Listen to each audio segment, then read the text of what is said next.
And here's Jess again. Thank you.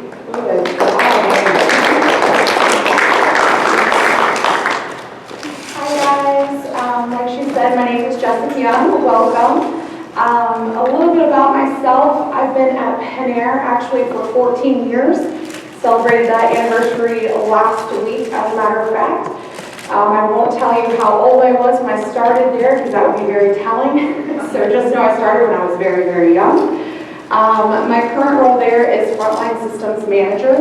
What that entails is basically any system that our frontline teams, which is our branches, our contact center, or our PALs, which are the drive-through ITMs, any system they touch, I basically make sure they're running and functioning properly throughout the day. If they're not, I get involved in that, or any new program or system they touch. I start and do the implementation process of that and build them and make sure they're going to run how we want them to. But throughout my 14 years, over half of that I actually worked with our members and getting them approved for loans. That may be one of the best jobs that I actually did at Penn Air. It was a lot of fun for me in two different aspects. I loved helping new college students come in or new people that were new to the credit world. Discovering how to build credit and what to do. I love building relationships with them, kind of starting them out in the credit world, so maybe starting with a credit card and then moving forward into maybe getting their first car loan. Further into that, maybe get approved for their first mortgage loan. That was always really exciting to me. The second part of that was actually helping folks reestablishing or rebuilding their credit. So they would come in, maybe they filed bankruptcy, maybe made some errors in their credit, helping them reestablish and rebuild. It was honestly like a fun little puzzle to me. Credit is actually, once you understand it, it's kind of a puzzle. There's just pieces to it. You just kind of look at it and assess what you have and what you don't have, and then you just kind of have to put it together to kind of help build it. And I'm going to break all that down for you, so I promise it will make sense. But it was really interesting for me to see where they were at and then kind of figure out what was missing to help build it back up to where it could be. So they would come in, maybe they wouldn't even qualify for a credit card, but what could we do to get them to be where they could qualify for that credit card, where they could qualify for that car loan again, and again to that mortgage, to that home equity line of credit, and so on and so forth. That was really satisfying to me. I really enjoyed building that relationship and getting them to where they wanted to be. Some people may call that a little bit nerdish. I'm not really sure. Y'all might be a little bit interested into that. That's probably why you're here today, because you want to learn a little bit about it. So that's just a little bit about me and my work. A little side note, fun fact about me, I am a recent Saints fan. I don't know if we have any football fans in here. Yes, no. We had a little bit of a rough weekend. It's okay, guys. Who dat and all that. We'll be right back in it next weekend. But while we're here today, we are going to learn about the credit score, so we're going to jump right into that. I do want to put a disclaimer out there. I am a firm believer and know what you know and don't what you don't. So as I'm going through any of this, if y'all have any questions for me, please let me know. Participate. I will ask questions of you.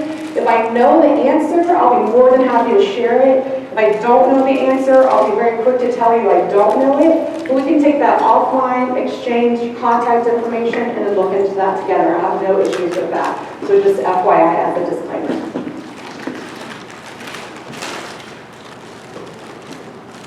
There we go. So before we jump in, I just want to make sure we all have a good understanding of why does good credit even matter. So the first one I think that will be most obvious for everybody would be the cost of credit. The cost of credit. So you think of cost of credit would be interest that's applied to any type of loan that you would want to be qualified for. Some of those loans may be a car loan, and maybe in the future maybe a mortgage loan.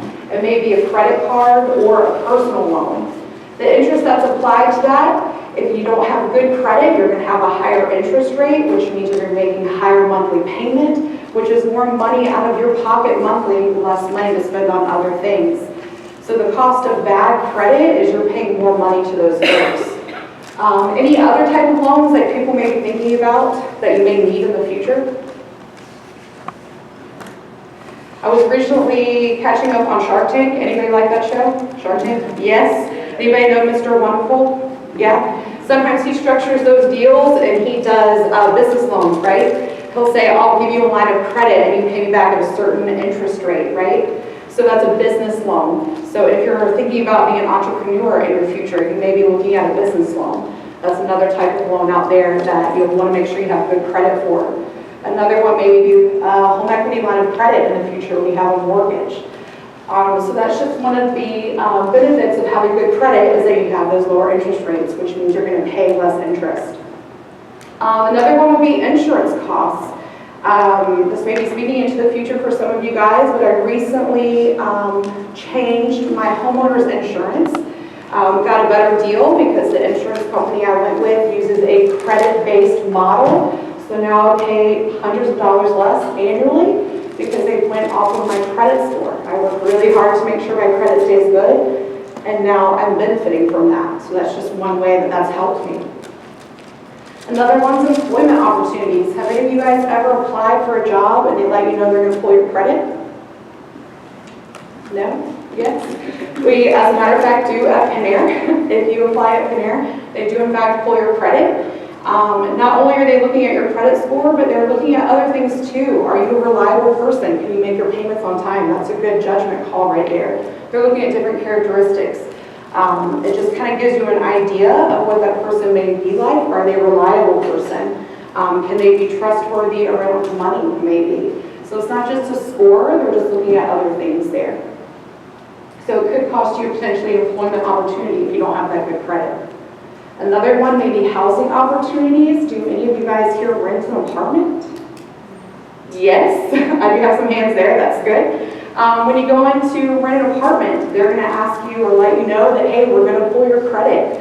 I don't know if this has ever happened to any of you guys, but there may be only one apartment left, but several applicants. We do live in a college area, right? College campus area, which means housing may be short sometimes, so we have a lot of people that need it. So they may be looking at the folks that have the best credit because that's a really good, that's a really good indicator on if they're going to pay their rent on time.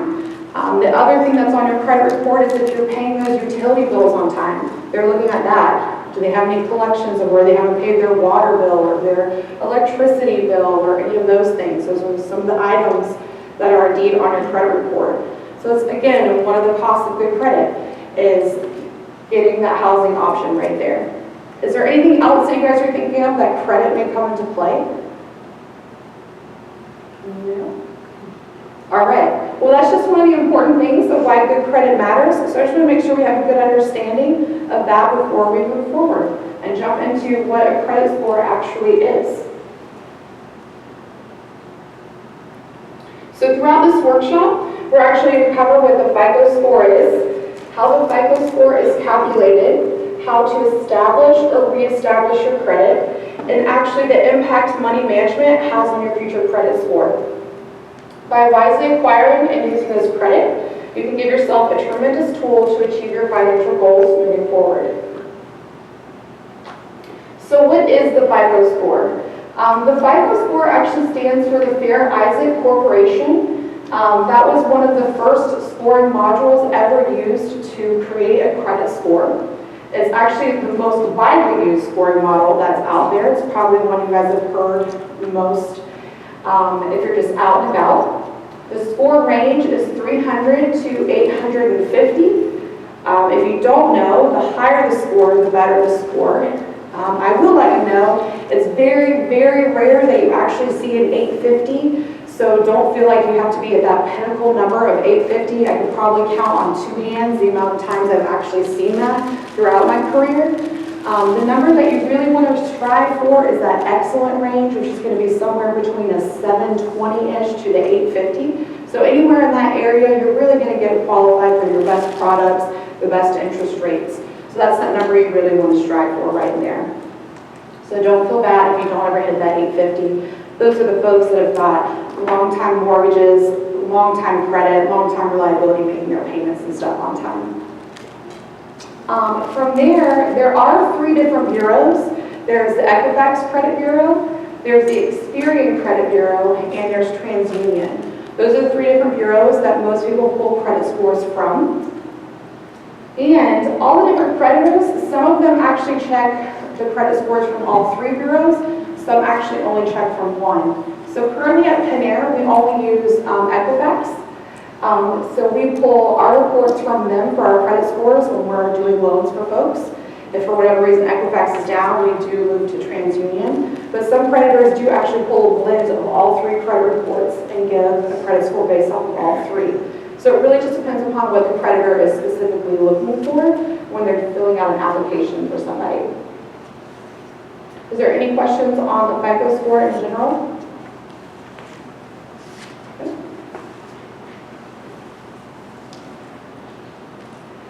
So we're going to move into how the FICO score is calculated. We are going to break these down individually, but over this pie chart right here, this is that puzzle that I was talking about. No matter which bureau or which scoring model you look at, everything is broken down into these percentages.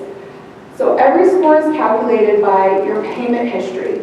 So 35% of your credit score is calculated by your payment history. 30% of your credit score is calculated by the amount that you owe. 15% is calculated by the length of your credit history. 10% is calculated by new credit, and the last 10% is calculated by the type of credit used. So I am going to go into each of these by detail, but what I was referring to earlier about the pieces of the puzzle and what was fun to me was actually looking at a credit report and seeing what you were missing. So I could look at your credit report and I would review it and say, okay, do we have our payment history?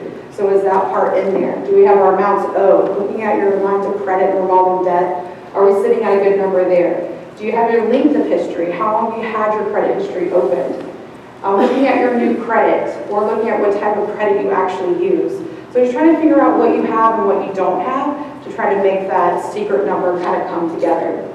So anybody can really have good credit if you understand the percentage game and understand what you're looking for when you're putting together that score. So from here, I'm just going to break down each one of these so we can have a better understanding of what they're looking for. So here's the different components. So of course you're thinking payment history. That seems pretty basic, I'm sure. It just means you're making your payments on time. Late payments hurt. I think the really important thing here to concentrate on is when you sign on a new loan, right, your payment due date is, let's say, November 12th. And it's like, okay, my payment's on November 12th. Has anybody here ever made a late payment, say November 13th or November 15th? Anybody ever done that? So I think that's a really important question to ask when you're signing on a loan. Is there a grace period? How much longer can I pay my payment and not maybe have a late fee? How much longer do I have until you guys report me to the credit bureau? Now, I'm not saying do these things. It's always good to make your payment on time, but it's good to understand, do you have a grace period? When am I going to be charged a fee? Or when are you guys going to actually report me to the credit bureau for being late? So those are all good things to understand and ask that loan officer when you're signing for a loan to make a better judgment call on what's going on. Because 35% of your credit score, that's the biggest part. If you're missing this part here, it's really detrimental to your credit score. So whenever you're signing a loan, this is really the big piece of the puzzle right here. So let's make sure, again, that we're understanding what is on time. Of course, the actual due date, but making sure we're understanding if there's any grace periods or anything along those lines. So I'm sure we all understand things happen throughout our weeks and so on and so forth. Collection accounts and legal actions are especially harmful. Because I think of one particular type of loan that we have, it's a second chance loan, that if you are over 30 days late on that loan, we automatically send it to collections. If you're unaware of that, that is extremely harmful to your credit. So again, also really important whenever you're signing on something to understand the impact of that before moving forward and signing on that dotted line. Again, 35% of the credit score is calculated off that payment history. Any questions on that one? No? The next one's going to be amounts owed, and that's calculated by 30% of your credit score. Another big part of the puzzle, right? That's going to be, it hurts to have balance close to the credit limit. What that's referring to is how much you have available on your revolving debt. Revolving debt is going to be any type of credit card or line of credit that you have in your name. The easiest way I can explain it is a credit card. So you have a credit card that has a $500 limit. Most of y'all probably have a credit card in here, right? I'm going to be honest, it's like the first piece of credit I ever had in my life. I don't know if that's the same for you guys. Yes, I'm getting a lot of yeses. Mine actually was the $500 credit card. I don't know if it was the same for us. I'm getting a yes right up here. I'm getting some yeses over here. So the sweet number that they say you should be in, the sweet spot, is you should never be over 30% of your credit limit owed on a credit card. Anybody know what 30% of a $500 credit card is? It's $150. Is that a lot of money? It's not. I could probably spend that at Target in like 1, maybe 2 trips. I'm not gonna lie, I'm gonna be real honest. So the damage to that is if you go over $150 on that card, that's now gonna look really negative on your credit report. So 30% of your score is now negative if you're going over 30% capacity or 30% available on your credit limit. So one thing I would suggest, if you have a $500 credit card and your score is not that great, and let me preface this with saying you don't have a spending habit, if you can tell yourself no, one good thing to do is see if maybe you can increase that limit to maybe just $1,000. Because what's 30% of $1,000? Some simple math. 300. Yes, that's the easy one. It's 300. We might be a little bit easier to stay within that 300 range compared to $150 range.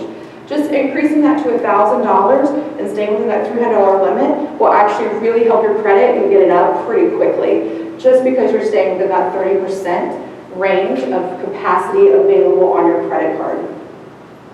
So you really want to make sure on that amounts owed that you're sticking in a really good range on your capacity available on your credit cards or revolving debt. And again, I preface with saying revolving debt is line of credit or a credit card. Does that make sense? Any questions about amounts owed?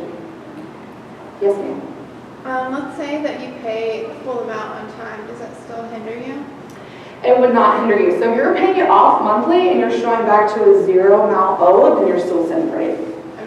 If you're making your minimum payment, then you would have a problem. Okay. So it's great that you're making your payment on time, you're doing your minimum payment, so you're hitting that 35% of that first component, but then you're negatively, adversely hurting yourself with that second component of this amounts owed section. Yes. That's a good question. Anybody else? No?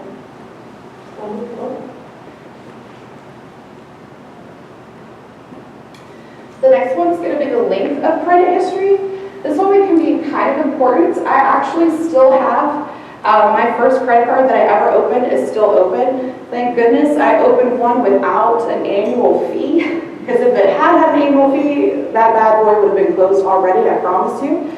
So if you haven't already opened a credit card in your name, it is one of the easier things to do as your first type of credit, but I would highly advise you to make sure you're reading those fine print lines. Make sure there's no annual fees, make sure it doesn't have any bad interest rates, like no variable ones. Usually they are, but nothing too outrageous. And then also make sure they have some good rewards in there. Those are always kind of fun to make sure you have cashback options or flyer miles or whatever you're interested in. But just make sure there's no annual fees. That's kind of a big one. But length of history is really important. They want to see that you're reliable and that you can maintain good credit history. So that actually makes up 15% of what your credit score is. So you just want to make sure you keep that in mind.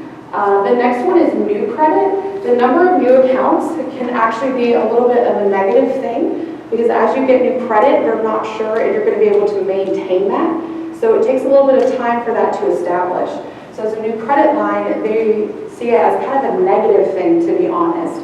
So if you get a new credit line or a new credit limit or a new trade line on your credit report, they wait to see if you're actually making those payments on time before they start upping your credit limit or credit score for that. So just keep that in mind as you go out and get new credit. You don't want to do a lot at one time because it can adversely affect you and drop your score down.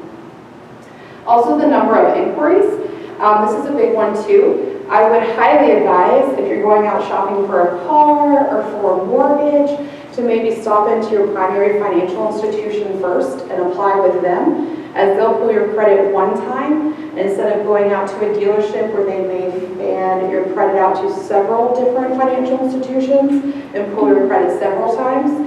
Those show up as inquiries on your credit report, which is also very negative, and they will take points off your score for that as well. Now, if you, yes ma'am. Why does that hurt your score if people pull your score? So they see that as you out there looking for wanting to purchase things and that you can't manage yourself. So anytime people are out there looking at your score, they take points away for it, unfortunately. It's a funny thing, right? It doesn't make sense. It's like you want me to use it, but then you hurt me for using it, right? It doesn't seem fair. I will say that as hard and soft pulls, I think the most the pull is 6 points. I'm looking at Casey. That sounds about right. Yeah, I'm just going to keep you honest, but I believe it's 6 points is the most that it is for a hard pull, and a soft pull is actually 3 points. So it's not a massive amount, but if you're going out car shopping and you go to 3 or 4 different dealerships, you think about how many times they actually pull your credit, and they do it like 5 to 6 times in a pop. So just keep that in mind when you're out there looking. What's the difference between hard and soft pull? So are they actually pulling your full credit report, or are they just pulling a score? Yeah. Yes, ma'am. Does it matter when, you know, let's say a dealership is pulling your credit versus you going to like some website to pull your own credit score? Is it the same kind of pool, or what does that look like? It really just depends. So there are a few websites that you can go straight to the credit bureau and you're just pulling the score from them, where if you're going to go to a site that's then like going to fan it out to several different companies, and they're all individually going to pull your score. So if I go to feedback, sorry. So if I go to someplace, one of the places I really like to go to, I've gone in the past, is annualcreditreport.com, and it allows you to get your report from the 3 credit bureaus free annually, once a year. You do have to pay for your score, but it's pulling it straight from the bureau, from Equifax, Experian, or TransUnion, and that's just one pull from them straight. So I don't have to worry about it being to several different locations. But if you go to a company that's trying to get you the best rate somewhere, like auto insurance companies, they want to get you the best rate at whatever place it is, they're going to pull you and put your number out there to several different providers to get the best rate for you, so that I can pull it at different companies. But That's yeah, what if I go to like the websites you're talking about, that would still pull like the 6 points off of my score? Mhm. Okay, gotcha. Yes. What about like Credit Karma and those ones that say that you don't have to pay? Is that still digging you? I would say that's like a soft pull, because they have on there, they'll put offers out there like, hey, you qualify for X, Y, Z. I do Credit Karma. I'll talk about why I feel like that stuff's important a little bit later on. But they do solicit you offers like, hey, you qualify for this, hey, you qualify for that, which means in fact they are pulling you a soft pull in your credit. If they're offering you something, then they're pulling your credit somehow, because they know you pre-qualify in some type of way.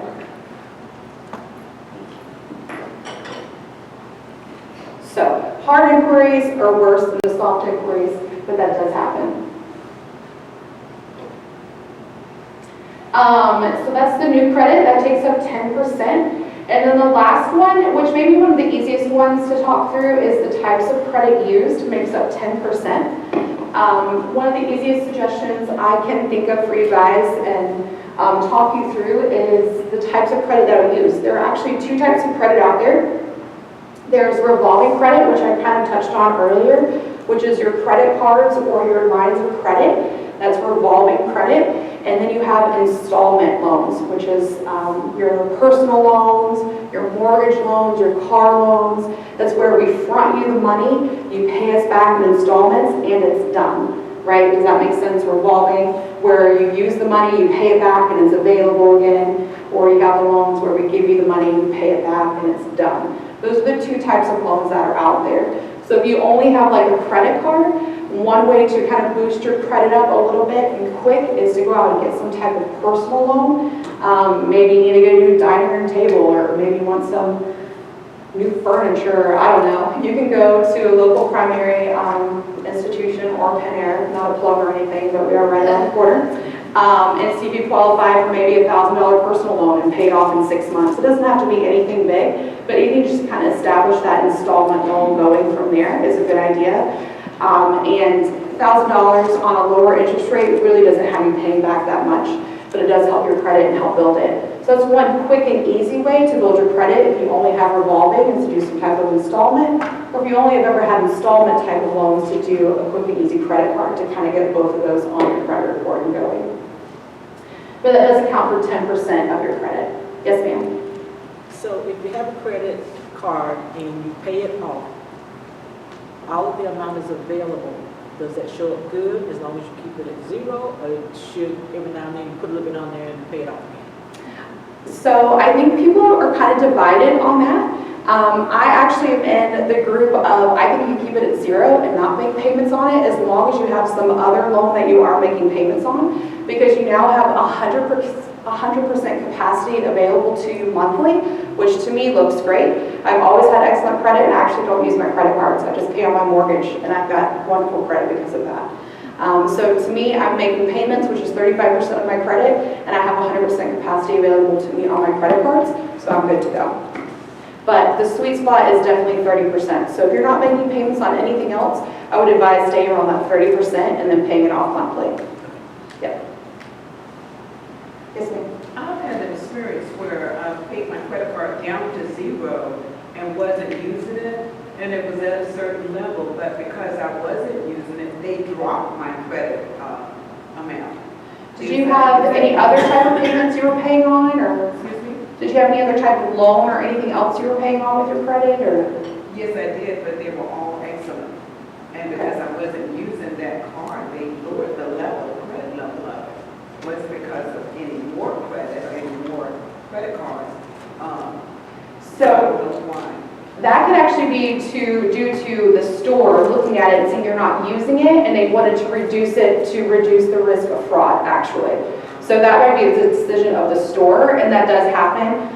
We do things in regards to that as well, just to mitigate any type of fraud risk, because you're not using it, so it's really just going to lower that credit limit on there.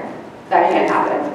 And is it wrong to just cancel that card out if you're not using it? I've heard if you cancel it, that's going to affect your credit also, or just leave it open. So closing a card can absolutely affect your credit. The only two reasons I would say to not do it would be is A, if it's your oldest trade line, I would say leave it open, because again, length of credit is very important. So if it's your oldest, leave it open. Or if you have annual fees associated with it, I would say close it, it doesn't matter. I would say get rid of it. If you're not using it and you're having to pay to keep it open, forget it. I'm not paying somebody for my business. They should be paying me, right? Yeah, so, like, I'm a good customer, you should be paying me, not the other way around. That's how I feel. Good questions, though. But that was types of credit, so revolving and installment loans are the two big ones there. Any other questions? Those are great questions. I love participation, so if y'all think of anything, just shout it out or raise your hand.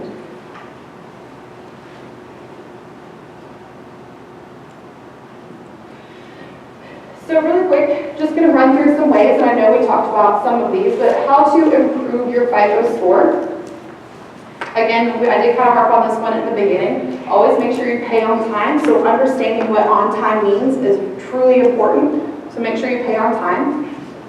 Pay down existing debt. Keep in mind that 30% for the revolving. If you're just making your minimum payments on time and you're already at 80, 90% of capacity for those cards, you need to either A, you need to think about paying down on that credit card, or B, if you can manage yourself and not spend more money, call and see if you can up your credit limit on that card. That's also an option. Again, disclaimer of only if you can control your spending habits. I do know spenders out there that if they up that credit limit, that means they're just going to spend more. So just keep that in mind. That's not me saying, oh, up the credit limit and go crazy. That's not what this is about. Diversify your credit. Again, we talked about making sure you have both types of credit out there. You want your revolving and your installment loans. Check your report for errors. Checking your credit report is super, super important. I will get into this in more detail later, but I did tried to go purchase a car way back in the day when I was renting an apartment and found out that my credit had been tanked due to a situation that I'll tell you about in a little bit, but did not qualify for the car loan and then had to wait 6 months to repair my credit because of something that had happened. Some identity theft that wasn't on purpose, but really weird scenario. So checking your credit report is super, super important, and I'll get into that later. But if you haven't already downloaded some type of app to make sure you're monitoring it, we'll talk about that later, but it's highly, highly important because you're gonna go want to do something with your credit and then something may pop up and you're like, what is going on? And it does take time to improve your credit and get those things taken care of. So just keep that in mind. Like what I was just referring to is keeping your old accounts. That is important to keep length of time there because it does show reliability. So make sure you're keeping that in mind. But as I did say previously, if you're paying fees on any of those accounts, I would close them. You can bounce back from length of credit being opened. Again, you can bounce back from that. So if you're paying fees, go ahead and just walk away from those. I wouldn't limit balance transfers. Some people like to play that game of doing BTOs, the balance transfer offers of 0% here for so long, and they keep making their minimum payments, and then they'll get another offer in the mail. Hey, if you transfer your balance to this credit card, we'll give you 0% for this amount. So they transfer the balance over here to this credit card, and then next year they get another email or mailer in the mail that says, hey, transfer your balance to this credit card for 0%. So they just move it back and forth and back and forth. It doesn't really go anywhere, it doesn't happen anything, and they're just opening all these new accounts everywhere. That's kind of detrimental to your credit as well, so just keep that in mind. Just doing all those balance transfers doesn't really help you. Avoid excess credit applications. I know you're at the mall and they try to hit you up with those, hey, get 20% off today. I was just at the mall this weekend, I think I was asked 5 times, and I was like, I'm good. Y'all already have sales going on today. I don't need any new credit cards. So just keep that in mind. Those interest rates are super high. Those aren't the cards that you need. So just avoid those. And secondly, when you're trying to improve your credit, sometimes you just have to be patient. It does take a couple of months for things to take effect, but if you're following the process, it can work for you. Are there any specific questions about any of these up here? Yes, ma'am. For diversifying your credit, you're basically recommending to get another type of credit, right? Get another type of credit card, or not another type of credit card, just in the revolving or the installment loan, or maybe it's doing a consolidation loan, paying off all those credit cards and doing consolidation loans. Now all those are sitting at 0% or something along those lines. Would you recommend someone to open a secured credit card? Absolutely. I do have a slide that's going to talk about secured credit cards. So secured versus unsecured is also something that we can talk through. Yep. Yes, ma'am. So when you talk about the balance transfers, does that mean like if I have 4 credit cards and then I open up one and they absorb the balance? Is that what you're talking about? To not do that, or? So that can be a balance transfer, absolutely. There's also some where they offer just special rates of, hey, if you balance your transfer over here for so long, we'll give you 0% for 6 months, and then it goes to 18.9% for the remainder of the time. So some people play that game where they transfer to this card, and then they transfer to this card, and then they transfer to this card without actually paying any of it off. Right. They're just playing a game of transferring the balance around. But what you're referring to is kind of like a debt consolidation, Right. where they'll take all the balances and put it on one, and then they just try to pay it off really happily, really quickly. I don't think that's a bad idea at all. Okay. Yes, ma'am. How does being on your parents' credit card or husband or wife, how does that affect your credit score? As an authorized signer, it does. You do show up as an authorized signer, which actually can come off your report. It doesn't affect. But it's not going to build or negatively impact. It depends on how that financial institution reports you. You do show up as an A, as an authorized signer, so I can take it off as your liabilities, so you're not responsible for it. But if they're reporting you on there, it can affect your credit, yes. But as far as if you're getting approved, your debt to income ratio, I can exclude it out of there.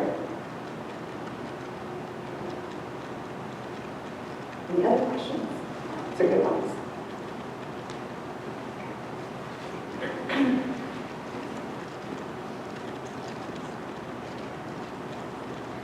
So establishing or reestablishing credit. A big one would be, of course, repaying old debts. You can make payment arrangements for those. So if you call any of those places and do payment arrangements, I don't know if any of you guys are in those places now, but just contacting those collection departments and letting them know that you're in a place where you'd like to make payment arrangements on any of those past due debts is definitely an option. They will 100% talk to you over the phone and get that set up for you. Also with collections, there's things as settlements. You can call and say, hey, I have X amount of dollars, I'd love to settle on this debt today.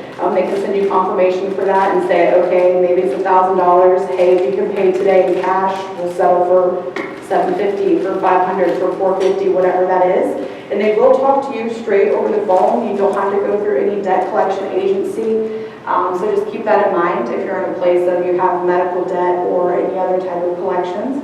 They can call those places and speak with them over the phone to try to clear things up.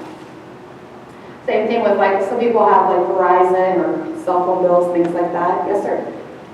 So how do you feel about settlement in full versus payment? I think if you can do the settlement in full, it's great. And both of them show up as paid in full on your credit report. So either way, the fastest route you can get there, I think is the best way, which would be your settlement in full, because that's just going to show up quicker on your credit report. Compared to if you're doing payments, you still have to wait for all those payments to be done before it's going to show up paid in full on your credit report. But if you're doing the settlement in full, usually you can pay less money on the dollar to what your actual amount owed is, which is nice. If you have that option of having saved up some money to pay it off. So just like Fanny had mentioned, getting a secured credit card or a shared secured loan is definitely an option as well if you're trying to build up credit. And shared secured loan or shared secured credit card is where you actually have the funds in your account to back up the card. So say I got a $1,000 credit card, that means I actually have $1,000 in my savings account that is on hold to back up my credit card. So I may do that for maybe 6 months is usually what we suggest. So for 6 months, I have $1,000 in my savings account that's on hold at Panair, while I have this $1,000 credit card that I use and pay off for, so I can make my minimum payments on monthly. After 6 months, I've established some credit, so now I will apply at Panair for a regular unsecured credit card. When I'm approved for that, they'll release the $1,000 of my account that I had on hold, and now it's my money again, and I'm good to go moving forward. The reason they secured those funds in my account was that if I didn't pay my credit card, Panair had the funds to pay that off, just in case. So it's just kind of like a risk-reward type deal for me. So they had the funds to make sure I was going to pay my credit card on time, that I didn't go crazy and walk out on them or something. So that's one way to repair or reestablish your credit if you've had issues in the past. Or if you have no credit, that's another way to start establishing your credit. Questions on those secured loans? Those sometimes, like, blow people's minds. So you mentioned like to establish credit or to repair credit, secured credit cards are the best, but if you're really just trying to kind of keep that flow, like keep it where you're at, doesn't necessarily mean like that's that beneficial? No. Okay. I wouldn't honestly suggest going that route because you already have credit, so it probably really isn't a necessity for you. Most places would approve you without having that security in your savings account. This would really be for when they're not approving you for anything, you need to go a different route. So maybe you filed bankruptcy and nobody's wanting to take that risk on you because you filed bankruptcy and they're thinking, ooh, we don't want to touch you, we don't want to approve you for anything. So you have to show them that you're ready to, you're worth the risk. Basically, you have to reapprove yourself or having to prove yourself because you've never shown me in the past. So that's what those secured loans are for. There's also an option of a co-signer. So you can have mom, dad, or guardian or spouse or somebody sign on a loan with you. The benefit of that is you also kind of get their great rate that they qualify for, which is nice. So if I do a car loan and I have mom or dad co-sign with me, I actually get their great interest rate, which is really nice for the time being. I can maybe pay on that for a year or two, and then I can reestablish myself and refinance that in just my name. But during that time period, I have in fact built my credit, but mom and dad are on the hook for it, right? So if I don't make my payment, they're now responsible for it. So that is a big deal for mom or dad to sign on there because they're also responsible for that note if something goes awry and I don't make my payments. So that's a big thing for mom or dad to do. Because unlike the authorized signer, they don't get excluded for that. If they now go in to apply for a loan themselves, that loan is included in their DTI. So it's a big commitment for somebody to sign as a co-signer. Or a guarantor, that's another option. Another thing is what it's called. Another big thing, keep your credit report accurate. Like I mentioned, you never want to show up somewhere and find out that maybe you have some fraud on your credit report or some identity theft. It's a little bit nerve-wracking, a little bit scary to think that somebody's been out there acting like you or pretending to be you or getting debt in your name. It's not a fun feeling. You feel a little bit like, oh gosh. So just make sure you're keeping up with that and monitoring it. Like I said, Credit Karma is one of those good apps that I do use. I have used annualcreditreport.com in the past. Do any of you guys use any apps or anything like that? Credit Karma or Credit Karma? Credit Karma? Anybody else? I have Credit Karma, but also like Discover gives me my score. Okay, cool. So I don't know Awesome. if that's the same thing, but No, I mean, they give you your score. Do they show you like a report or anything that's going on? I don't know that I've ever clicked it, so I'm not sure. Now you're going to, though. I can tell you are. Anybody else look at their report? Yes? You look at it? Okay. I have a question. Yeah, what's up? What's the youngest you would suggest checking? Like if you had teenagers, you start checking the teenagers? I would 100% check it. I have seen people come in at the age of 18 and realize that family members have used their social security number. So 100%. Yes. I don't think it's ever too early to make sure they monitor. So if there's anything I would say if y'all leave here today, I think y'all should all go check it. If we take one thing away from today, that's now what I'm going to say. Make sure you go check the credit report. So the whole thing that they are taking points away when we check our credit score, should we be worried about that, or should we just check when we want to check? So I will say, if you go to annualcreditreport.com, it's going to give you your free credit report from each of the bureaus, but you have to pay for your score. If you're just getting your report, you're good to go. You're just looking at your report. Oh, okay. If you want your score, that's going to be a different story. Just look at your report. They'll send you your report and you'll be able to see everything that's on there. Okay. So it's actually pulling the score that hurts you. Yes. Gotcha. It's doing all those fun little calculations and doing all those fun things. That makes sense. Some places, they actually just look at your score. When you go Right. to like dealerships, they don't even care about the reports. Some don't even look at it. They just look at your score and they just go based off of that. Yes, sir. So is there a difference between a soft pull and A hard pull? Yes, sir. Okay. Yep. Yep. Sorry, so for instance, my bank would like tell me that I'm pre-approved for like a car loan or an auto loan or something like that. And they obviously have my score that's like on this little printout that they send me and whatnot.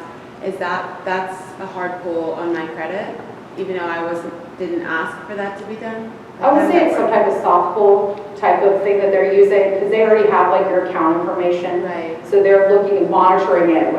There's all types of cases in Sorry, to can that. I interject real Yep. quick? So most likely it's on the marketing side of things.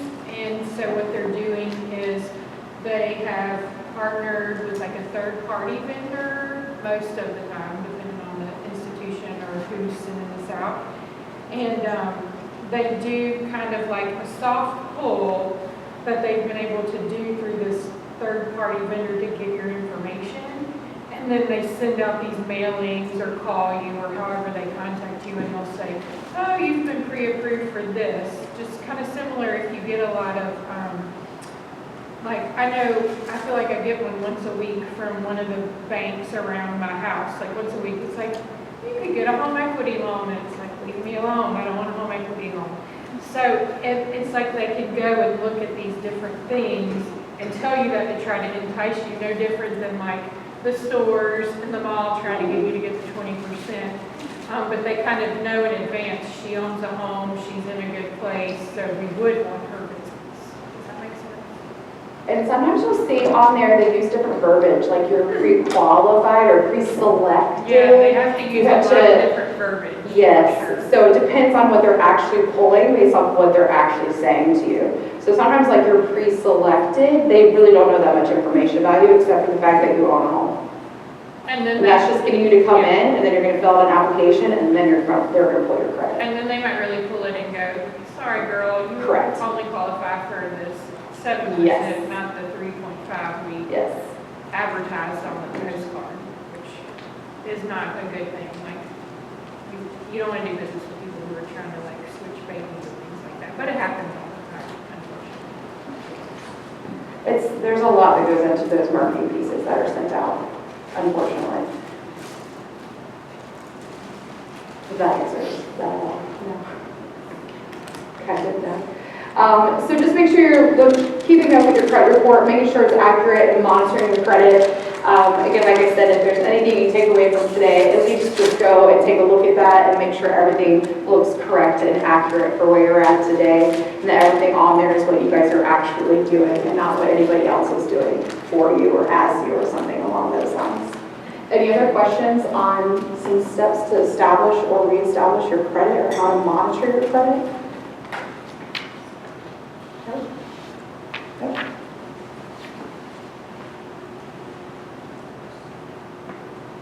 So this one I'll actually get into a little bit more of story time for me, but just beware of credit repair. Credit repair companies cannot do anything that you cannot do yourself for free. So if you've gotten into a situation where you need to pay off some debt or things along those lines, you actually can do all that yourself. Like I talked about earlier, if you have collection accounts on your credit report and you want to go in and do some settlements or do repayment options, you do not need to go to any type of creditors and pay fees for that. You can handle all of that yourself. You may have to do a little bit of research, which is fine. I think as a lot of us in here, we do love some YouTube and things like that, where you go up and look up some different sites and see what people are doing out there. I do know that's one of my favorite go-tos, to go and see how people handle situations. You can learn a lot, but you can do a lot of these things for yourself, and you can do it for free, which is great. The other thing is take steps to dispute and correct your outdated information. As I mentioned earlier, I did have a situation where I went to go apply for a car loan at a dealership, and turns out I had quite a bit of a situation on my hands, and it was really fun and interesting. I lived on University Parkway for a little while, and there was somebody else that had my same name that lived in my complex as well. Unfortunately, her and I did not have the same thoughts on how to pay bills. Where she moved out, all of a sudden her mail started going to my apartment number and started getting mixed up, and even though I was sending it back as, hey, this is not me, all of her stuff started getting switched to my mailing address and my unit number. So now all of a sudden her collection items, her utility stuff, all was now in my name. Guys, it was not fun at all. So when I showed up to the dealership to get applied for a car loan, all of a sudden I get denied. My number's tanked in the 500s. I'm like, what is going on? I know I pay everything on time. I have good credit. What is up? And they were like, no, you have these medical collections, you have these deferred student loans, you have this back owed taxes. I was like, no, I don't. No, I don't. Anyways, so I went to annualcreditreport.com. That night, I logged in and looked at all these things that were now reporting in my name, and I was like, none of this is me. I went through their dispute process online. They actually gave it 30 days. I went there and filled out how it wasn't me, not my social, all this information. They went to all those different places saying like, hey, is this who it says it is this her? Turns out, in fact, it was not me, just like how I knew it was not. And all of that did come off with my credit, and within 6 months, everything was back to where it should be, and everything was repaired. So it did take some time, but they filed all that within 30 days, and everything did come off of my credit. It just took a little bit of time to repair it. So just keep it in mind, you do have to be patient, but it was something that I did do all on my own and was able to fix. So that's why I say it's really important that you monitor your credit, because something that should not have ever happened did happen. And it was definitely very eye-opening for me, and it was not a fun experience, but I did make it through. I did get my car, which was great. And I did move forward with my life. When I moved out of that apartment, actually, I had forwarded all of my mail and someone started to follow me again. It was quite a mess, guys. It was no fun. But it's now situated yet again. But I will forever monitor my credit for that reason. I know she didn't do it purposefully, but it was just a weird coincidence that we both ended up in the same apartment complex at the same time. So that's just my weird, wonky story, but I took care of it, and as I said, it's really important to monitor it. You never know what's going to happen. You never know what's up. So just make sure you keep an eye on it, because nobody else is looking out for it but yourself. So again, if you don't take anything out of here today, I would say please just make sure you monitor it and go look it up and make sure you're prepared and looking into it. But it's something you guys can all do for yourself.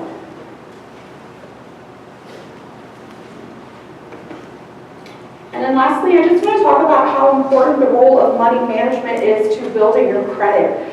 Because of course, if you're wanting to get credit, that means you're spending money. And if you're spending money, that means you're going to have to repay all those payments for that debt that you're collecting. So managing your money is super vital to that. Because if you're not paying back that debt that you owe, well, your credit's just going to get tanked, right? So you're not going to be able to move forward. So the role of money management really plays a couple of key parts here. It's going to help you make those timely payments. And timely payments, that makes up what percentage of your credit score? Does anybody remember? 35%. All right, great. That makes up 35% of your credit score, so it's really important. Money management also can help you save up money to make those cash settlement payments for any type of debts that you may owe.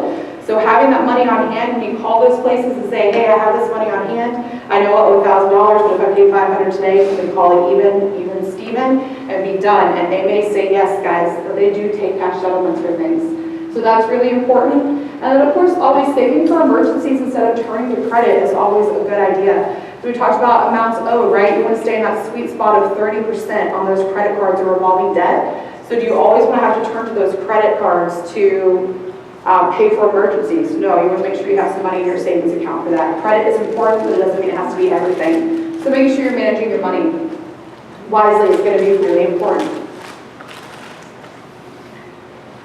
So how do we do that? How do we track where it goes? I don't know if any of you guys have a system for your money and how you manage it. I do have a system that I use that I can talk about. But some people like to write it all down.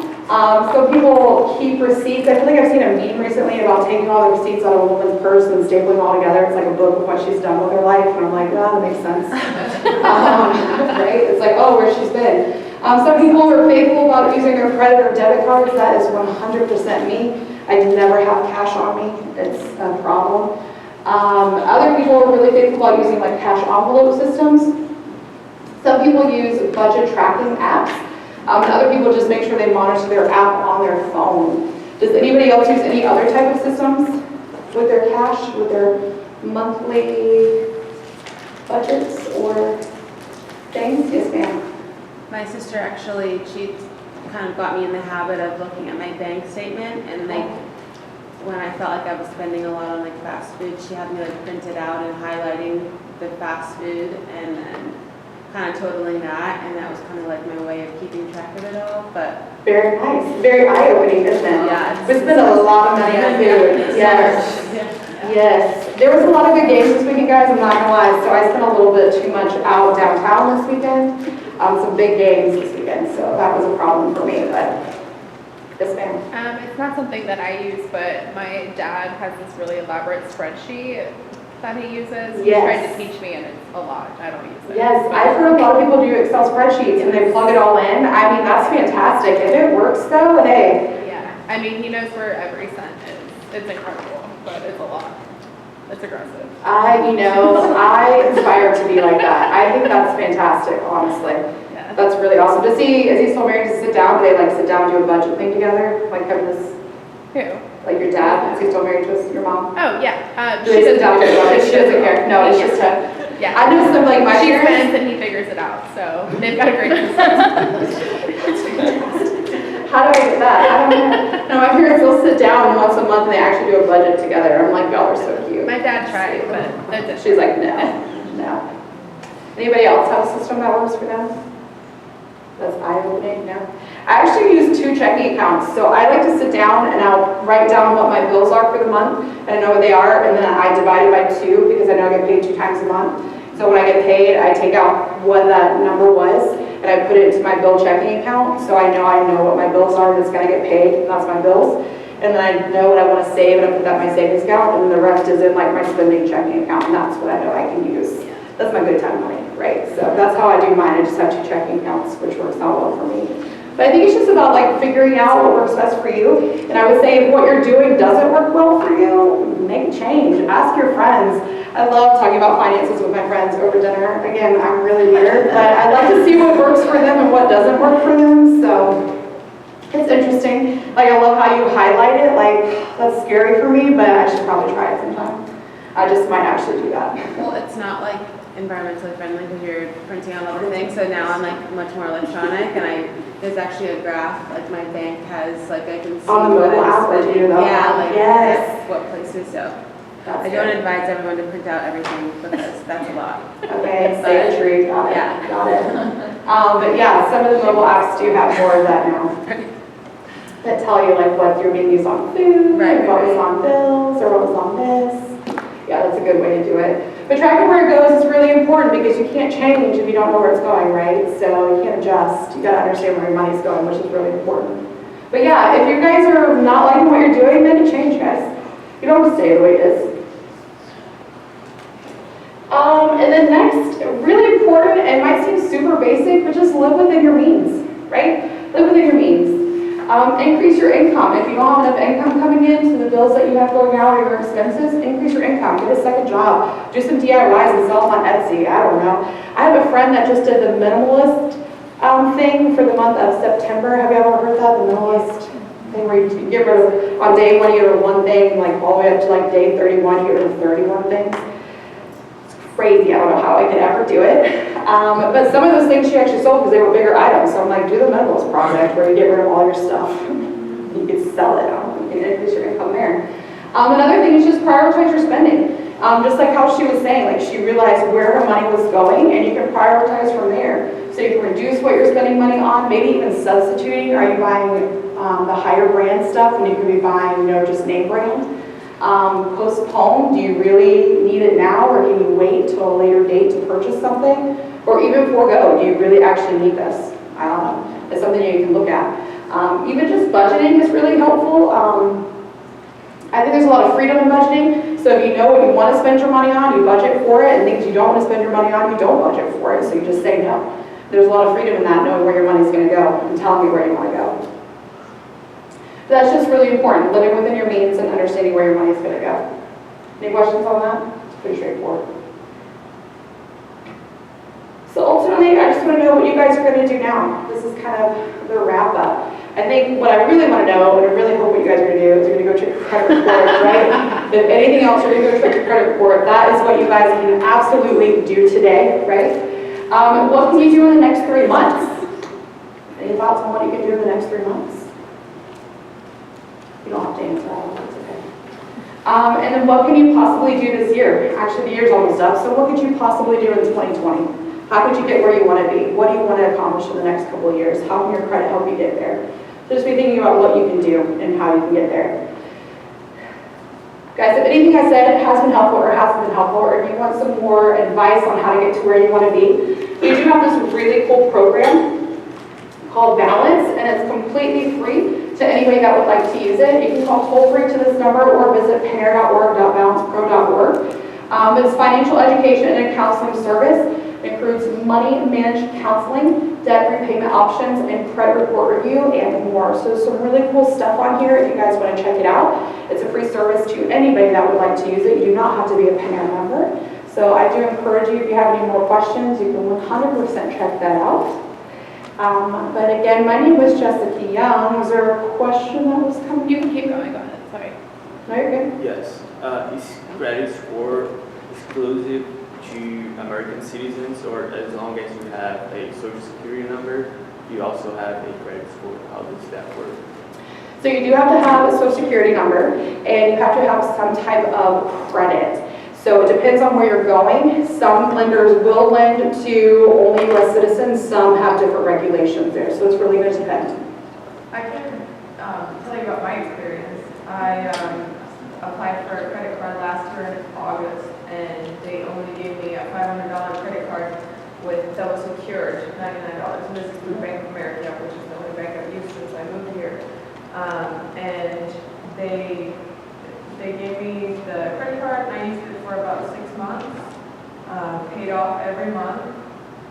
Probably didn't have to pay off everything, but I made sure it was 0 every month. And then I had a credit score that was really good. I think the first one I got was probably like 720 or something. So it was really easy, and I always used it only for like gas or like minimal purchases in the grocery store or something like that. So it was really easy to get it. Yeah, absolutely. That's a secured card. So even though you might have been using it up to the limit, you paying it off every month was fantastic because it was showing that like the full capacity available and you're making your payments on time. So that's excellent. That's why you got some good scores there. So that's exciting. Thank you. Yeah. Jesse, James. I figured it out. I just read the flyer. Anyways, but again, my name is Jessica. So if y'all have any other questions or you wanted to talk offline about, I'm here for you. Otherwise, I just really appreciate you guys all being here and interacting with me. It was great. And it sounds like you guys have got some prizes to be handed out. Let's give Yes. Jessica